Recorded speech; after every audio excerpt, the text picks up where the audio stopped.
सत्य वचन, अमर वचन, जीवित वचन, दिव्य वचन, सत्य वचन, अमर वचन, जीवित वचन। साई दा बामा बनी दा बामा बगरे रे सा नी रे सा नी रे सा नी रे सा नी रे सा। दिव्य वचन, सत्य वचन, अमर वचन, जीवित वचन, दिव्य वचन, दिव्य वचन।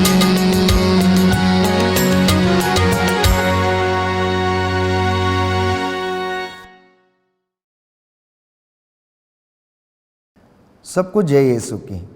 प्रभु यीशु के पवित्र और सामर्थी नाम में मैं आप सबकी सलामती की दुआ मांगता हूँ। प्रियजनों, आज एक ऐसा विषय जिस पर मैं आपके साथ मनन चिंतन करना चाहता हूँ वो ये है कि ईश्वर की इच्छा क्या है। अक्सर हम लोग ये जानने का प्रयास करते हैं कि ईश्वर हमसे क्या चाहता है। तो बाइबल इसके विषय में क्या कहती है, मैं आज आपके साथ इस पर मनन चिंतन करना चाहता हूँ। थिस्सलुनीकियों का पहला पत्र अध्याय 4 पद संख्या 3 में हम पढ़ते हैं, जहाँ पर ईश्वर की इच्छा के बारे में संत पौलुस हमें बताता है कि ईश्वर की इच्छा ये है कि आप लोग पवित्र बने और व्यभिचार से दूर रहें। आप में से प्रत्येक अपने औचित्य के अनुसार अपने लिए एक पत्नी ग्रहण करे, गैर यहूदियों की तरह जो ईश्वर को नहीं जानते, कोई भी वासना के वशीभूत ना हो, कोई भी मर्यादा का उल्लंघन ना करे और इस संबंध में अपने भाई के प्रति अन्याय नहीं करे, क्योंकि प्रभु इन सब बातों का कठोर दंड देता है। तो हमने पढ़ा कि ईश्वर दंपतियों से, परिवारों से और व्यक्ति विशेष से किस प्रकार की इच्छा करता है। सबसे पहली इच्छा उस ईश्वर की ये है कि आप लोग पवित्र बने, क्योंकि बिना पवित्रता के कोई भी परमेश्वर के दर्शन नहीं कर सकता है। और कहता है कि गैर यहूदियों की तरह जो ईश्वर को नहीं जानते, आप लोग इस प्रकार का आचरण ना करें, क्योंकि आप लोगों को मसीह के विषय में, उनकी सेवकाई के विषय में, उनके बलिदान के विषय में, उनके त्याग के विषय में, उनके प्रेम के विषय में सब कुछ समझाया गया है। और इतना कुछ समझने के बावजूद भी यदि कोई व्यक्ति गलती करता है और अपवित्रता का जीवन व्यतीत करता है तो वह अपने जीवन में दंड अवश्य भुगतेगा, क्योंकि बाइबल कहती है प्रभु उसे अवश्य इन सब बातों का कठोर दंड देता है। आगे संत पौलुस लिखता है, क्योंकि ईश्वर ने आपको अशुद्धता के लिए नहीं बुलाया है, उसने आपको पवित्रता के लिए बुलाया है। क्योंकि वो पवित्र है, इसलिए परमेश्वर ये कहता है कि तुम मेरे लिए पवित्र बनो। इजराइलियों को और आप मसीहियों को ईश्वर ने पवित्र बनने के लिए बुलाया है, क्योंकि पवित्रता के बिना कोई भी ईश्वर का दर्शन नहीं कर सकता है।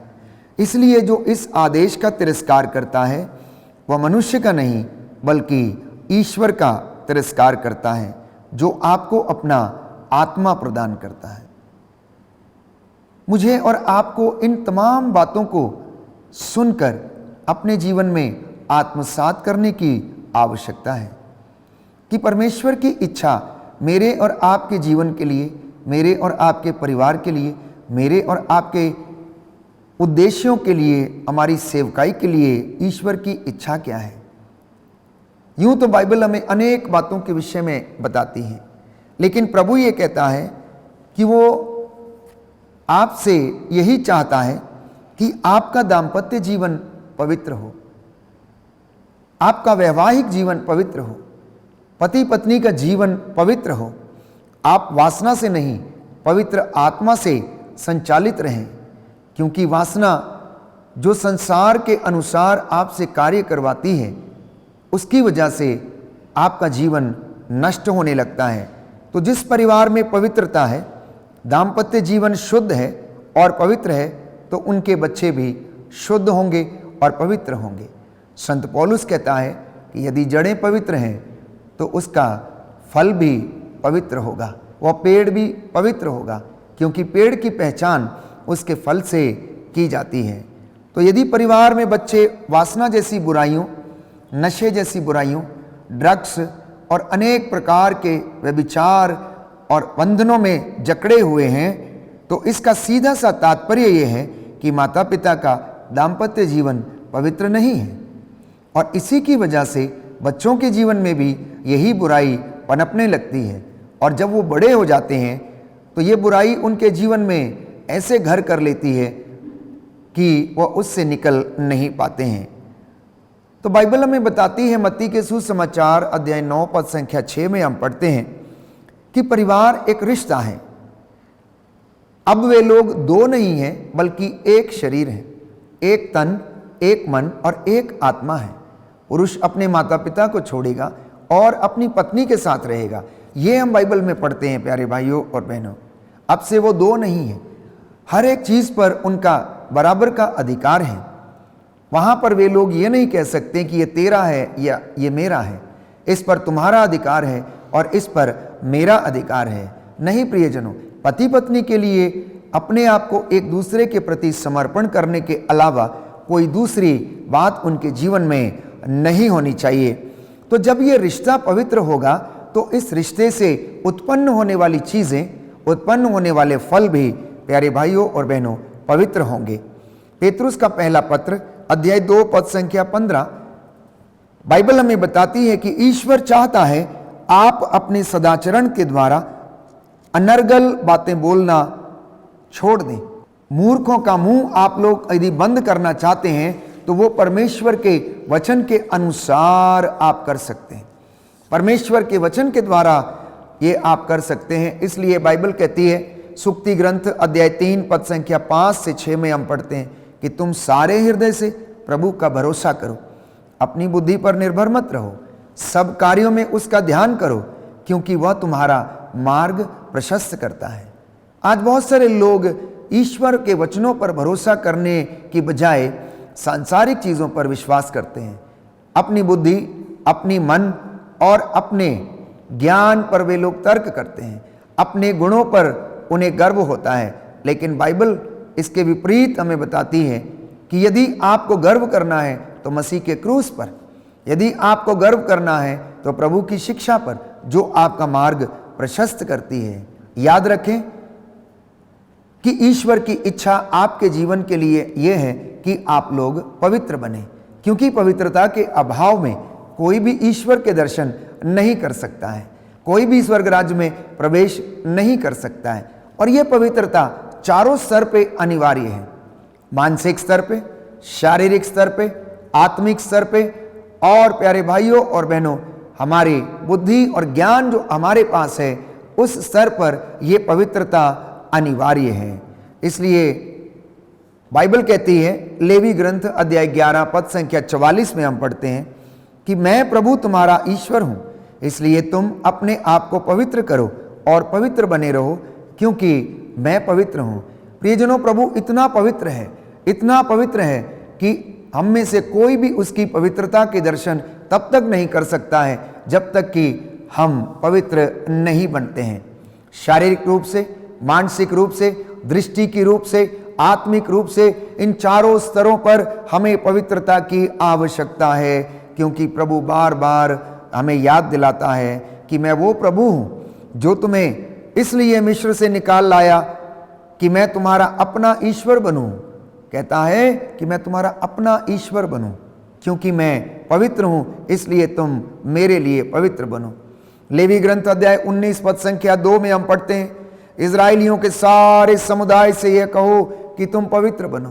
कहता है कि इजराइलियों के सारे समुदाय से यह कहो, इन विश्वासियों से यह कहो, मेरी बातें सुनते हैं जो लोग, उनसे ये कहो कि मैं पवित्र हूं इसलिए तुम मेरे लिए पवित्र बनो, मैं तुम्हारा प्रभु ईश्वर पवित्र हूं। तुम में से प्रत्येक व्यक्ति अपने माता पिता का आदर करेगा और मेरे विश्राम दिवस को मनाएगा, क्योंकि मैं प्रभु तुम्हारा ईश्वर पवित्र हूं। बाइबल शुरू से लेकर अंत तक पवित्रता की बात करती है, क्योंकि बिना पवित्रता के, बिना विनम्रता के, बिना विश्वास के, बिना प्रायश्चित के, बिना पश्चाताप के कोई भी ईश्वर के दर्शन नहीं कर सकता। यहाँ तक कि अविश्वास को भी बाइबल में पाप कहा गया है, जो मूर्ति पूजक के बराबर है।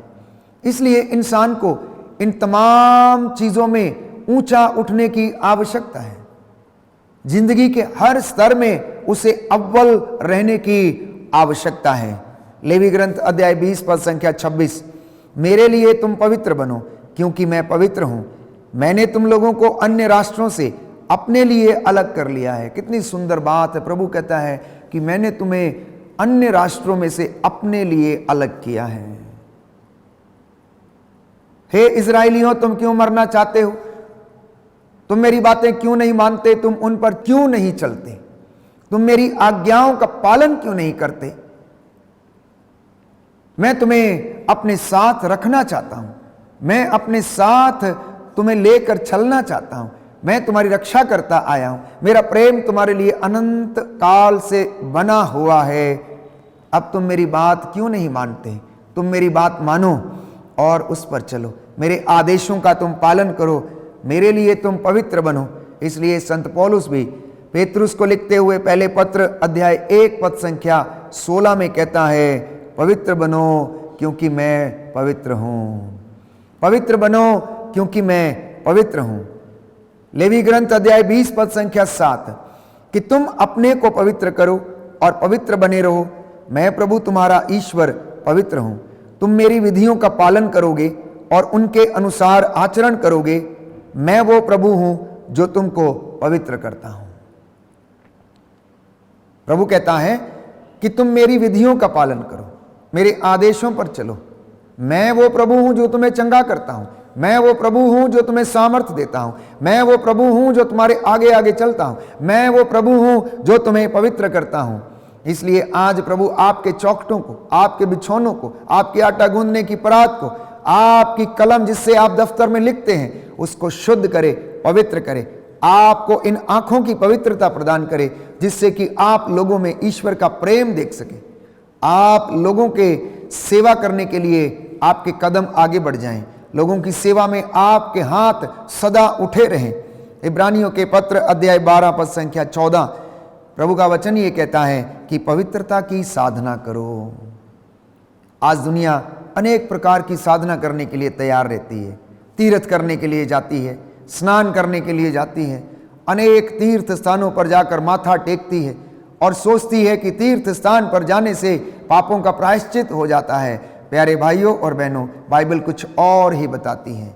प्रायश्चित करने का सबसे अच्छा तरीका है कि अपने आप को, गलतियों को स्वीकार करना, विश्वास की साधना करना, पवित्रता की साधना करना, पवित्रता को बनाए रखने के लिए दिन रात मेहनत करना, आत्मत्याग करना, और तब जाकर आप परमेश्वर के दर्शन करने के लायक बन जाएंगे। क्योंकि बाइबल कहती है बिना पवित्रता के कोई भी ईश्वर के दर्शन नहीं कर पाएगा। फिलिपियों के पत्र अध्याय 2 पद संख्या 5 में हम पढ़ते हैं कि अगर आप चाहते हैं कि आप पवित्र बने, अगर आप चाहते हैं कि आपका शरीर, आत्मा, हृदय, मन पवित्र बने, तो आप लोग ईसा मसीह के मनोभावों को धारण कर लें। ईसा मसीह की सोच आपके अंदर हो। ईसा मसीह के काम आपके काम बन जाएं। ईसा मसीह ने जैसा अपने जिंदगी में किया, सेवा कार्यों को किया, वैसे ही आप लोग भी कर लें और उसके जैसा मनोभाव धारण कर लें, ताकि आप पवित्रता की उच्च कोटि तक पहुंच सकें और ये पवित्रता के द्वारा आपके जीवन में प्रभु की शांति और महिमा सदा सदा बनी रहे। यीशु मसीह के विषय में हम पढ़ते हैं कि यीशु मसीह ईश्वर का पुत्र था। वो स्वयं ईश्वर थे। वो चाहते तो ईश्वर की बराबरी कर सकते थे, लेकिन उन्होंने ऐसा नहीं किया। उन्होंने दास का रूप धारण किया, ईश्वर की आज्ञा के प्रति ईमानदार रहे और ईश्वर के उन्होंने बराबरी नहीं की, बल्कि ईश्वर के आदेशों और नियमों का उन्होंने पालन किया और उन्हें पूरा किया और कहा, देख मैं तेरी आज्ञाओं का पालन करने और तेरे नियमों का पालन करने के लिए मैं आ रहा हूं। इतना ही नहीं, प्रभु की दूसरी इच्छा यह है कि आप लोग पूर्ण बने। पवित्र बनने के साथ साथ आप लोग पूर्ण बने। आप में से बहुत सारे लोग बहुत सारी तपस्या करते, आत्मत्याग करते हैं, लेकिन पूर्ण नहीं है। प्रभु चाहता है कि आप पूर्ण बने। सेवा के काम आधे मन से नहीं, ईश्वर के काम आधे मन से नहीं, परंतु पूर्ण रूप से आप अपने जीवन से स्वार्थ को त्याग कर, अहंकार को त्याग कर आप पूर्ण बने, जैसा कि स्वर्गीय पिता पूर्ण है। अफेसियों के पत्र अध्याय 5 पद संख्या 10 में हम पढ़ते हैं कि पूर्ण बनने के लिए हमें किन बातों की आवश्यकता है। तो संत पौलुस कहता है, आप यह पता लगाते रहें कि प्रभु को कौन सी बातें प्रिय हैं। इसलिए हर एक दंपति को, हर एक विश्वासी को ईश्वर की इच्छा पता लगाने की कोशिश करनी चाहिए और उन बातों में अपने आप को पवित्रता की उच्च कोटि तक पहुंचाने का प्रयास करते रहना चाहिए। जब तक आपको यह पता नहीं रहेगा कि प्रभु आपसे क्या चाहता है, ईश्वर की इच्छा आपके और आपके परिवार के विषय में क्या है, तो हम में से कोई भी उनकी इच्छा को, उनके कामों को पूरा नहीं कर पाएगा। प्रभु ये कहता है, लोग जो व्यर्थ के काम अंधकार में करते हैं, आप लोग उनसे दूर रहें।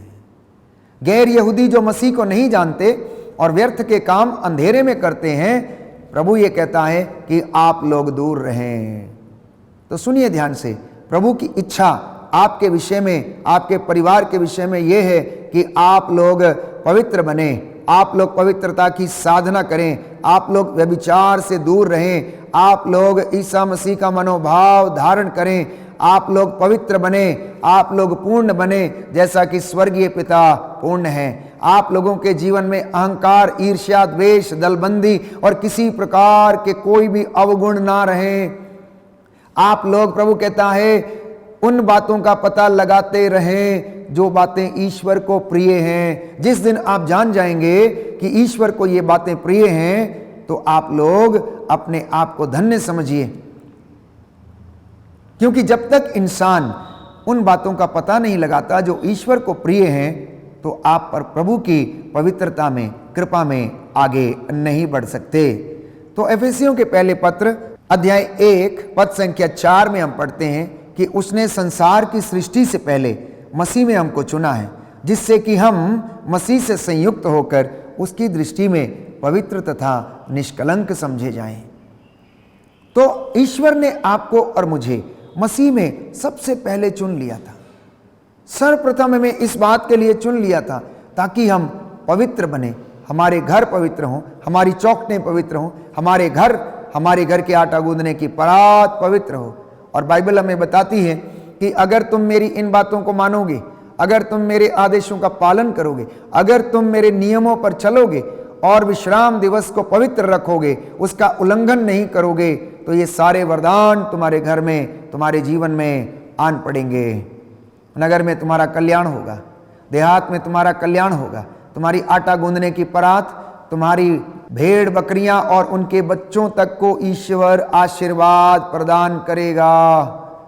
ये उसका वादा है। प्रियजनों, प्रभु का वादा जो हमसे वो करता है, वो उसे पूरा करता है, क्योंकि वो सत्य प्रतिज्ञ ईश्वर है। वो अपने वादों का सच्चा है, वो कभी भी अपने वादे से नहीं मुकरता। संत पौलुस कहता है, हम भले ही मुकर जाएं, लेकिन ईश्वर कभी भी अपने वादे से नहीं मुकरता है।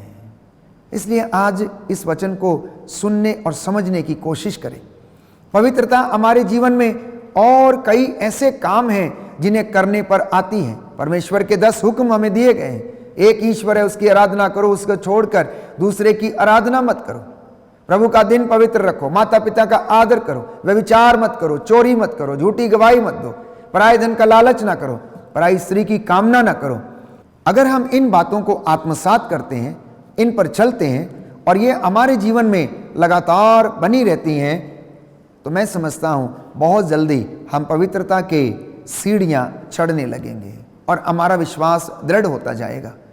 तो प्रियजनों, इस पवित्रता में बने रहने के लिए हमें त्याग करने की आवश्यकता है। We need to sacrifice, we need to love each other. हमें एक दूसरे को प्यार करने की आवश्यकता है। प्रभु के इन वचनों को अपने जीवन में और परिवार में नित्य प्रतिदिन मनन चिंतन करके आत्मसात करने की आवश्यकता है, क्योंकि मसीह लोग विशेष लोग हैं, साधारण लोग नहीं हैं।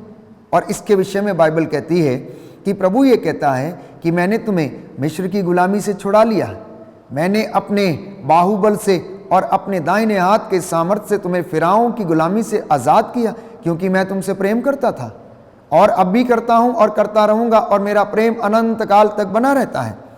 इसलिए प्यारे भाइयों और बहनों, कभी कभी हम लोग घबरा जाते हैं कि हमें इन तमाम बातों को अपने जीवन में करना पड़ता है, इन कष्टों को सहना पड़ता है। ये कष्ट हम सह नहीं सकते, उपवास हम कर नहीं सकते, घुटनों पर हम आ नहीं सकते। क्यों? क्योंकि हमारे शरीर को कष्ट होता है। तो बाइबल ये कहती है, प्रकाशना ग्रंथ अध्याय 2 पद संख्या 10, तुम्हें जो कष्ट भोगना होगा उससे मत डरो, शैतान तुम्हारी परीक्षा लेने के लिए तुम लोगों में से कुछ को कैद में डाल देगा और तुम लोग 10 दिनों तक संकट में पड़े रहोगे।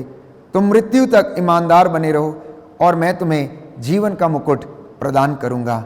क्योंकि प्रभु ये कहता है, वो मुकुट जो अनश्वर है, वो मुकुट जो महिमा का मुकुट है, उसे कोई छीन नहीं सकता, वो कभी नहीं मुरझाता है। मैं तुम्हें वो महिमा का मुकुट प्रदान करूंगा। बस तुम मेरे साथ संकट में साथ देते रहो, तुम मेरे लिए पवित्र बने रहो, तुम मेरे लिए ईमानदार बने रहो, तुम मेरे प्रति वफादार रहो, मेरे नियमों का पालन करो, आदेशों का और विधियों का, निषेधों का पालन करो, और जिससे कि तुम और तुम्हारा परिवार उन्नति पाए, तुम्हारा घराना मुक्ति पाए, तुम्हारा परिवार उद्धार पाए, और ये वचन आपके जीवन में 100 गुना फल लाए। तो मैं समझता हूं कि आज के दिन में प्रभु ने हमें इस बात पर मनन चिंतन करवाया है कि ईश्वर हमसे क्या चाहता है। पवित्रता, विनम्रता और विश्वास से परिपूर्ण होना और परमेश्वर के जैसे बनना, ईसा का मनोभाव धारण करना, ये ईश्वर की इच्छा है। आइए हम इसे अपने जीवन में, परिवार में पूरा करें। आमीन।